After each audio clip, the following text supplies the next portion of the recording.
giro de 180 grados a un tema que me parece, lo escribía Andrés Oppenheimer, colaborador de ¿Qué tal Fernanda? Lo escribía en su columna del Miami Herald lunes, que de hecho lo compartió también en mi QTF en Twitter.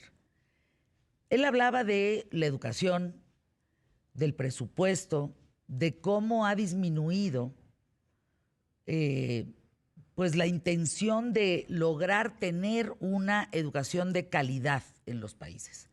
Marco Fernández, tú eres profesor investigador de la Escuela de Gobierno y Transformación Pública del TEC de Monterrey y además investigador de México Evalúa, escuela de gobierno.itesm.mx.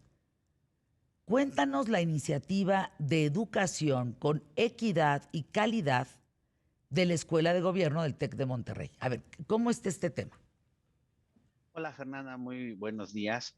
Pues mira, la iniciativa de educación con equidad y calidad es un centro de análisis de política educativa que el TEC de Monterrey comenzó hace 2 años, Ujú. justo de cara a los desafíos que entendemos tiene el país en materia de educación, en donde uno de los retos que ya traíamos y que lamentablemente la pandemia ha hecho mucho más complicado es el tener equidad de oportunidades en la educación y que estas oportunidades sean con calidad de los aprendizajes.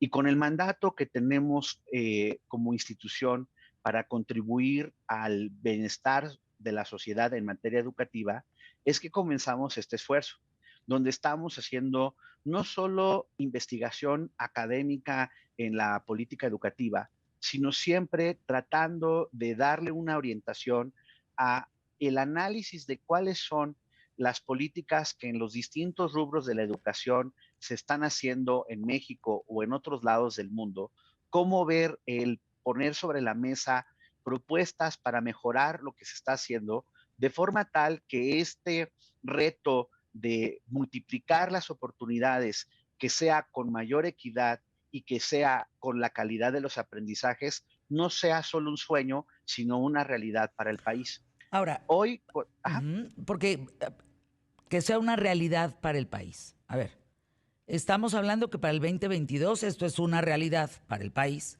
que para el 2022 el gasto total en educación será de 883,929 millones de pesos. uh-huh, Esto es un 3.1% del Producto Interno Bruto. sí, Pero la UNESCO le sugiere a los países que mínimo tienen que invertir 5% del Producto Interno uh-huh. Bruto. Entonces, Mira, aquí es importante lo que estás diciendo. De hecho, hace unas semanas publicamos en el blog de educación de la revista Nexos un lo análisis de vi. la propuesta presupuestal en materia educativa que hace el gobierno del presidente López Obrador para el próximo año. Y aquí eh, muchas veces es difícil en esta, tú hablabas hace ratito con tu colaborador de la polarización que se observa, por ejemplo, ya en las redes. En cuanto uno empieza a analizar los datos de manera pues objetiva, ahora sí que no es ideología, ahí están los datos. Saltan los dos grupos en la discusión. El que cree que está uno haciendo la crítica a la propuesta de presupuesto educativo solo porque tiene algo contra el presidente y quienes pues, no reconocen nada de lo que hace el presidente. Entonces, creo que aquí, en materia del presupuesto educativo, hay muy poquitas cosas que rescatar y muchas cosas que son preocupantes de la propuesta del presupuesto. A ¿A ver, qué me vamos, refiero? vamos, si estás de acuerdo con todo lo que se puede rescatar Uh -huh. de ese presupuesto. En todo el presupuesto educativo hay un aumento del 2.2% de los recursos. Hay, por ejemplo, un fortalecimiento a algo que se había venido descuidando, que es los programas de la primera infancia. Sí se hace un esfuerzo para multiplicar los presupuestos en esta materia. En materia de la infraestructura educativa, también se están aumentando los recursos no en la dimensión de lo que se necesita, pero respecto a lo que se tenía el año pasado o lo que se está ejerciendo pues en este año, sí hay un aumento.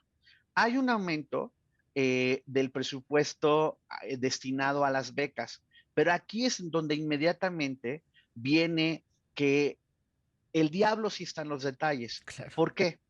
Por ejemplo, en el caso del presupuesto que se aumenta para las becas, lamentablemente a este gobierno no le gusta utilizar la evidencia para poder usar de manera más eficaz y con mayores beneficios sociales el dinero que destina a sus distintos programas. Muchas veces puede tener buenas intenciones, otras veces son intenciones políticas, pero el hecho es de que, pues la verdad, en las asignaciones del presupuesto, y esta vez no es la excepción, hay mucha ocurrencia por parte de la autoridad.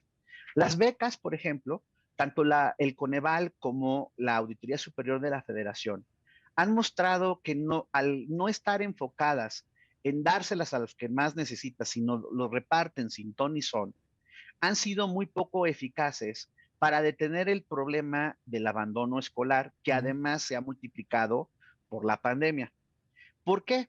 Porque los chicos no solamente abandonan la escuela por necesidades económicas, sino que muchas veces cuando no están aprendiendo y están reprobando, por ejemplo, en la ¿Aburrimiento? escuela, se aburren, Claro. se frustran, muchos se frustran y dicen, ¿sabes qué? Tiro la toalla y abandono la escuela. Por lo mismo, si tú quieres realmente detener el fenómeno del abandono, necesitas, digamos, por decirlo de alguna manera, un combo de políticas públicas. Por un lado, el capacitar a tus docentes para que puedan contener emocionalmente a las chicas, a los chicos, máxime que hoy, pues todos estos meses de pandemia han complicado este aspecto de manera sustantiva. Segundo, tú necesitas tutorías y acompañamiento muy puntuales, sobre todo a estos chicos que están reprobando, que tú estás observando que Sí, que están no puedes tener desinteresados, contacto con exacto. ellos, están desinteresados, porque son focos rojos de que se te van a ir si tú no intervienes de manera puntual. Y eso no se resuelve dando la beca, ¿ok?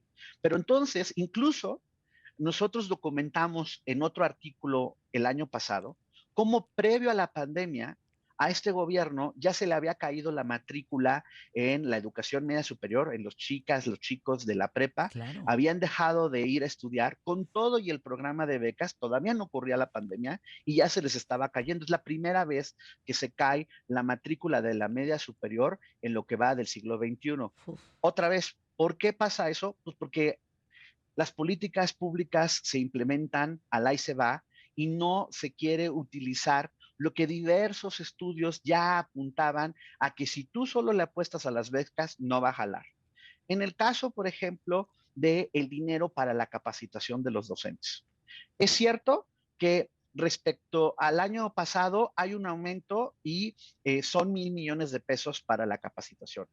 Pero ojo, para quien nos está viendo o escuchando, cuando uno ve lo que se ha destinado a la capacitación y a la formación de los docentes durante este sexenio, básicamente solo representa el 7% No, bueno. de lo que se destinaba en el sexenio anterior. Y esto contrasta con el discurso, porque pues, está muy bien que nos echemos el taco de lengua diciendo que el presidente, que pues no, que realmente Que esto nos que cayó el como anillo presidente al evaluó, dedo, así, nada no, más, pero ¿no? además dice el presidente, y lo pusieron en la reforma educativa, en la constitución que aprobaron, en la reforma constitucional que aprobó este gobierno, que es derecho de los docentes el capacitarse para mejorar su función en las aulas.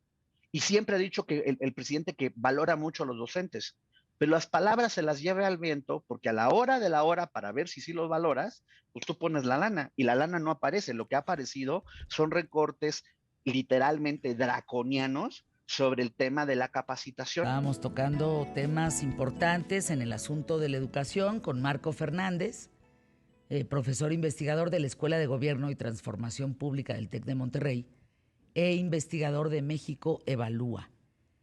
Eh, es difícil empatar las palabras que hay en este régimen con la realidad.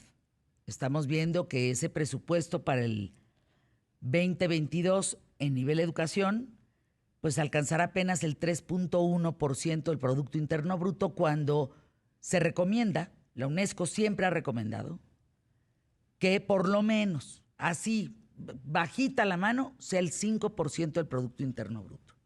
Entonces, si no está siendo suficiente el gasto en educación para la reactivación del sistema educativo mexicano como debería de ser, ¿dónde estamos parados para los próximos 5 años de la educación en México, Marco Fernández?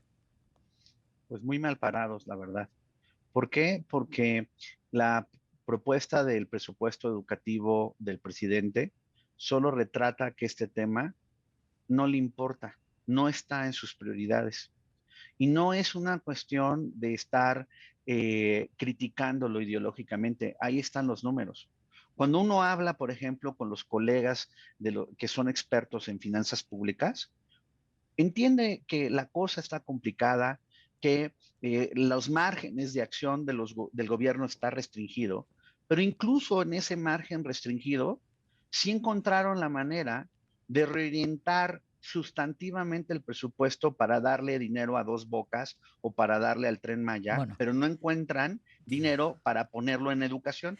déjenme Entonces, darles esto que está diciendo Marco. Tengo los datos aquí conmigo. Fíjense nada más. A Refinería Dos Bocas en este 2021 recibió nada más este año 68,000 millones de pesos. ¿De acuerdo? Próximo año, en el 2022, se propone darle 45,000 millones más. Tenemos dos cantidades para Dos Bocas: 68,000 y 45,000 millones. ¿De acuerdo? Para educación, 1,000 millones. 6,000 para apoyar la primera infancia y 14,000 para, pues en general, toda la infraestructura educativa. Estás hablando que llega a 21,000 millones, si lo ponemos en palabras sencillas, el apoyo. 21,000 contra 68,000 de Dos Bocas y próximo año 45,000 millones más. Esto es basura, esto no te alcanza para nada. Esto es apenas los primeros cacahuates, ¿no? es que justo, a ver, en términos de esos 1,000, por ejemplo, son 1,000 millones de pesos para poder capacitar a los docentes. Y tienes más de 2 millones de docentes, son cacahuates para poder capacitarlos y cumplirle lo que les prometiste incluso en la Constitución. Cuando tú agarras y destinas 63,000 millones de pesos para el Tren Maya, y 68. no encuentras dinero. 68,000 es para Dos Bocas, 63,000 es para el Para Tren el Maya. discúlpame, tienes toda la razón. Sí, escuché mal, Y perdón. entonces no encuentras el dinero para poder, por ejemplo, realmente hacer los cambios en la infraestructura de forma tal que puedas ventilar las aulas y puedas garantizarles, por ejemplo, el agua potable. Entonces, aquí sí las prioridades están cruzadas porque si hay una política por excelencia para atender el problema de la pobreza y lograr la movilidad social, tendría que ser la educación. Tú mencionabas al inicio de nuestra conversación lo que Andrés Oppenheimer reflexionaba sobre los retos de la educación en América Latina. Y si hay un país que ha retratado en estos meses de la pandemia que la educación no es una prioridad, es México. Y ahí están los datos. Simplemente ni siquiera se han querido participar ni en el diagnóstico de la OSD, ni en el del Banco Mundial, ni en el de la UNESCO para identificar qué prácticas y qué políticas estableció los distintos gobiernos de América Latina, incluyendo el mexicano. México dijo, no participo en ninguno de los tres estudios. Y no participa porque no tiene nada que presumir. Porque el problema que estamos observando es que a estas alturas, estamos hoy a 13 de octubre de 2021, no tenemos diagnóstico de la afectación en los aprendizajes, no tenemos diagnóstico de las afectaciones en la parte emocional. Para quienes nos están escuchando, Las cifras que dio a conocer el lunes la secretaria Delfina Gómez es que solo el 46% de la matrícula ha regresado a la presencialidad, es decir, que todavía la mayoría, el 54%, por distintas razones no se anima a regresar al aula. Y entonces uno diría, bueno, es que hay una alternativa para muchas de estas niñas, niños y jóvenes de la educación a la distancia. No es cierto. El programa de Aprende en Casa, como pichicatea los recursos de este gobierno, no se está ya transmitiendo en los canales de la televisión abierta como se había hecho el ciclo escolar anterior, porque no se renovaron los convenios, porque no había dinero para pagar las transmisiones a las distintas televisoras de Aprende en Casa. Los papás que lo saben, porque nos están muchos de ellos escuchando, que cuando han ido a las escuelas de sus hijos, sobre todo los de las escuelas públicas, a decirles, oigan, todavía considero que no es el tiempo para regresar, quiero estar a la distancia, el docente le dice, mire, de acuerdo a lo que me ha instruido el supervisor y el director, está muy bien, es su voluntad, pero yo no me puedo comprometer a retroalimentarlo porque tengo que atender a A los los que sí alumnos vienen. que son una minoría ahorita, los que todavía están yendo al aula, y pues si puede, usted vea en el YouTube, porque ya ni siquiera en la tele, el Aprende en Casa. Y cuando se anime, pues ya le hacemos una evaluación a su hijo para ver cómo lo incorporamos. En efectos prácticos, ¿qué implica eso? Que el Estado mexicano le ha dado la espalda a estas niñas y niños y jóvenes para una oportunidad educativa. Y lo que en verdad es muy frustrante, Fernanda, y no me canso de decirlo en cada espacio que tengo la oportunidad de hablar en los medios, es cómo es posible que la sociedad no esté alzando la voz ante esta tragedia que le va a costar a una generación que se va a perder y que tarde o que temprano a todos esto nos va a terminar de ser un problema que nos muerde. A ver, ¿por qué? Porque estas chicas, chicos, no Claro. tienen no están aprendiendo y cuando quieran encontrar un trabajo, pues no van a saber hacer las cosas porque no los educaron. Hace unos días el trending topic es no te metas con mis hijos. ¿Lo viste? No te Sí. metas con mis hijos en relación a esta ley que querían pasar, ¿no? No estoy encontrando la información. ¿Me ayudas, por favor? No te metas con mis hijos. En donde los niños van a poder decidir sobre su sexualidad. Es inaceptable lo que está pasando. Si levantamos la voz contra esta ley, ¿por qué crees, Marco, que no estamos unidos y levantando la voz frente a esto que es gravísimo? Yo tuve Creo una que fuerte amenaza, y es la primera vez que lo digo públicamente, por haber hablado del contenido de los libros de texto. Y la verdad es que los padres de familia, pues si levantamos la voz, ¿no?, sobre este tema de no te metas con mis hijos, yo decido lo que es mejor para mis hijos menores de edad, ¿tú por qué te vas a meter estado y decirme qué es lo que ella tiene que hacer? O él tiene que hacer. ¿Qué dirías? ¿Por qué no estamos unidos en esto? mira, me parece que son varios factores. El primero es que el sector, digamos, de la clase media, que en su mayoría ha optado por estar fuera del sistema público de educación, Uh-huh. cree que esta situación no lo está afectando y no lo va a afectar, cosa que es totalmente errónea, que es miope, porque el tema de la afectación educativa de la sociedad nos afecta en su conjunto. Y entonces ellos creen que están, o sea, protegidos porque ellos sí tienen internet, pueden tener esta parte de conversaciones como las estamos teniendo tú y yo a la distancia, y creen que con eso basta. Eso no es cierto, porque si tú estás observando que la mayor parte de las chicas, chicos de este país no están teniendo oportunidades educativas, a la sociedad en su conjunto le va mal. No puede uno desarrollarse, no puede, por ejemplo, ser competitivo en el mundo para tener mejores oportunidades y bienestar. Eso es un primer pedacito de la explicación. Segundo pedazo, Un minuto. la parte de de los que están en la escuela pública. Muchos de ellos tienen educación comparativamente menor a la de sus hijos y digamos que en ese sentido no lo evalúan tan mal lo poquito más educación que tienen. Eso otra vez también es un error, porque lo que termina pasando es, y ahí están los datos, que chicos que tienen oportunidades educativas truncas o que no están aprendiendo realmente, que tienen un papel, un certificado de primaria, secundaria, pero que en la práctica no aprendieron lo que se supone debieron aprender en estos niveles educativos, a la hora de la hora no consiguen chamba. En conclusión, traemos un problema muy serio como sociedad y es como una resignación social ante el hundimiento del Titanic educativo que va a ser muy costoso para el país. Marco, ¿dónde podemos encontrarte en redes? Tenemos 15 segundos. Arroba Marco guión bajo y mi apellido abreviado FDEZM. Fernández Gracias. Martínez. Gracias, Marco. Gracias. Es un placer hablar contigo y más adelante te invito para el tema del TEC de Monterrey y hablar también, tenemos que hablar de cómo, o sea, la Suprema Corte de Justicia quiere declarar como inconstitucional el trámite que modifica la identidad de género en las actas de nacimiento de los niños. A ver, señores, ¿qué les tengo? Hay dos géneros en el mundo, hombre y mujer. Hombre y mujer. Después de eso, lo que le guste a cada quien es su tema, pero somos dos, hombre y mujer, eso es género.